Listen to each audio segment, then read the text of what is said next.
Let me begin by reiterating what I have said from day one of this campaign, and that is that Donald Trump is the most dangerous president in the modern history of our country, and he must be defeated.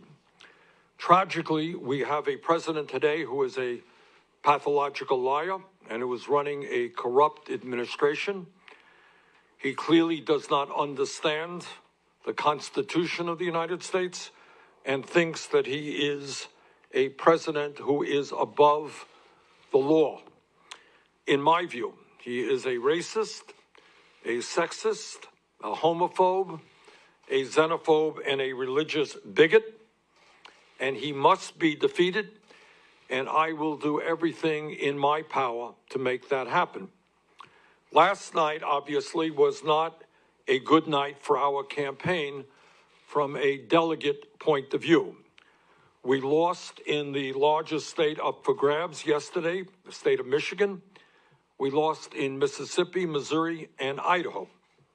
On the other hand, we won in North Dakota, and we lead the vote count in the state of Washington, the second largest state, contested yesterday with 67% of the votes having been counted. We are a few thousand votes on top.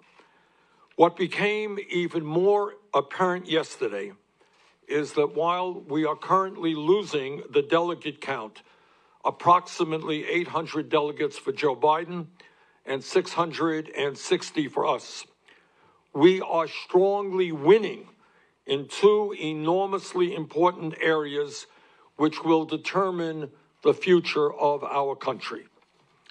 Poll after poll, including exit polls, show that a strong majority of the American people support our progressive agenda.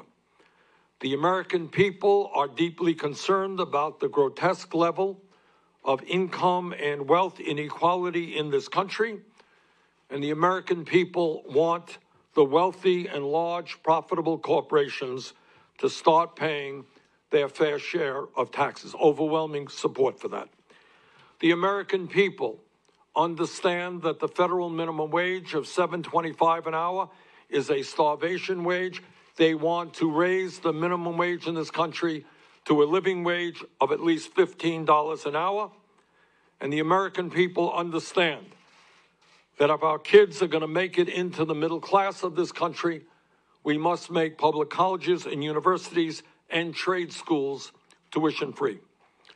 The American people understand that we cannot continue a cruel and dysfunctional healthcare system. And it is amazing to me to see that even in conservative states like Mississippi, there is an overwhelming understanding that we are now spending twice as much per capita on healthcare as do the people of any other country, while 87 million of us remain uninsured or underinsured.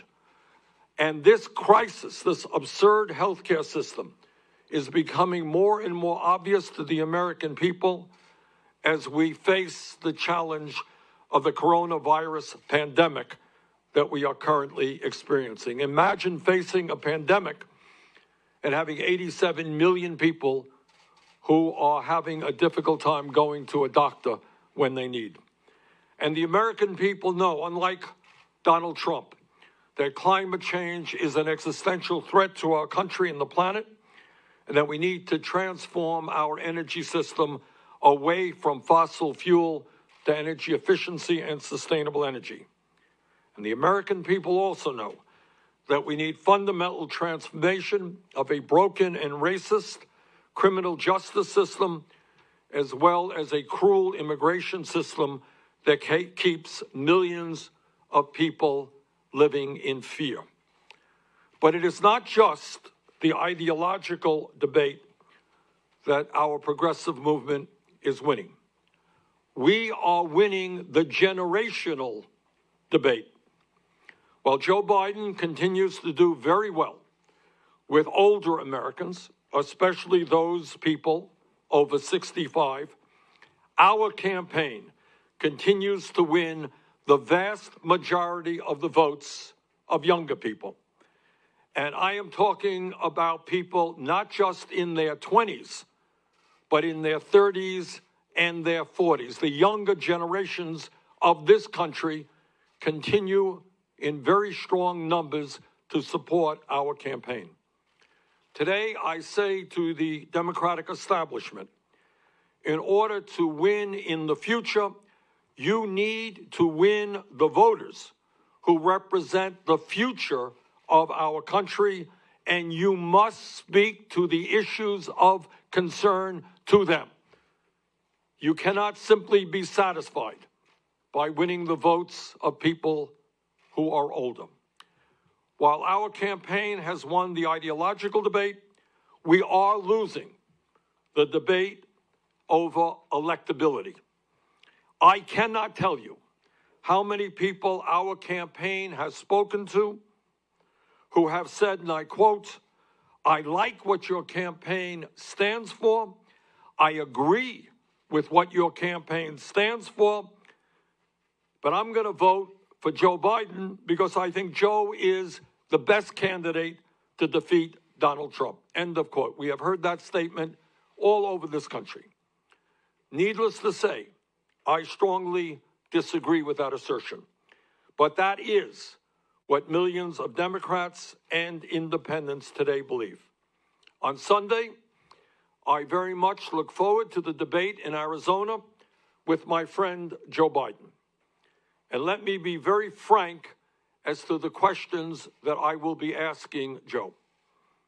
Joe, what are you going to do for the 500,000 people who go bankrupt in our country because of medically related debt?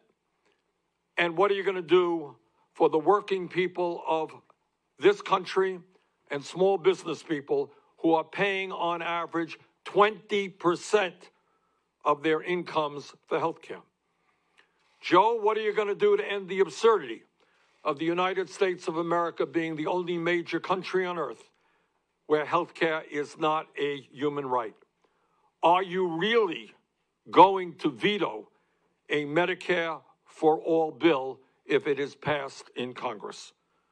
Joe, how are you going to respond to the scientists who tell us we have 7 or 8 years remaining to transform our energy system before irreparable harm takes place to this planet because of the ravages of climate change? Joe, at a time when most young people need a higher education to make it into the middle class, what are you going to do to make sure that all of our people can go to college or trade school regardless of their income? And what are you going to do about the millions of people who are struggling with outrageous levels of student debt? Joe, at a time when we have more people in jail than communist China, a nation 4 times our size, what are you going to do to end mass incarceration and a racist criminal justice system? And what are you going to do to end the terror that millions of undocumented people experience right now because of our broken and inhumane immigration system? Joe, what are you going to do about the fact that we have the highest rate of childhood poverty of almost any major country on earth, and are living with the fact that 500,000 people tonight are homeless and 18 million families are spending half of their income to put a roof over their heads? Joe, importantly, what are you going to do to end the absurdity of billionaires buying elections and the 3 wealthiest people in America owning more wealth than the bottom half of our people? So let me conclude the way I began. Donald Trump must be defeated, and I will do everything in my power to make that happen.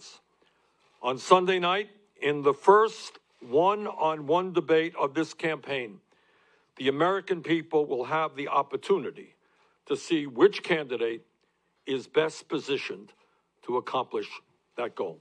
Thank you all very much.